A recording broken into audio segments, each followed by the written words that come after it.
Sorry about that last problem got cut off. So here we have the 253.5 plus the square root of 136.89.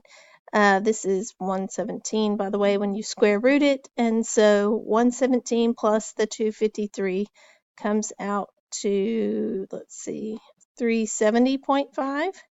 So then multiply that times 5 times 1/3, and you get 617.5 for the volume of the frustrum. So I'm going to let you pause the video and you try, and then we'll come back and look at it together. Okay, so this next cone frustrum, we had our base 1 area is pi r squared, so that was pi times 3 squared, which comes out to 9 pi for base 1.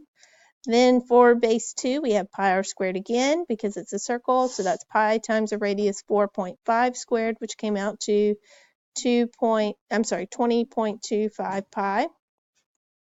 And so you plug those both into the formula, 1/3 height times b1 plus b2 plus the square root of b1 times, not plus, Miss Benton, times b2.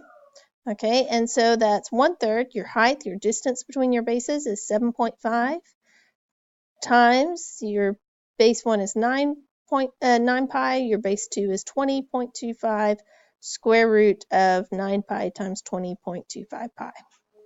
Okay, so we're going to put all that in the calculator. Remember, order of operations, you need a square root first, then you need to add these two things to your third thing, and then lastly, you would multiply, right? So just keep those order of operations in mind. Okay, so we're going to, let's see, 1/3 times 7.5 times 9 pi plus 20.25 pi plus all of that square rooted comes out to 42.411. Then all of this added together is going to come out to 134.30.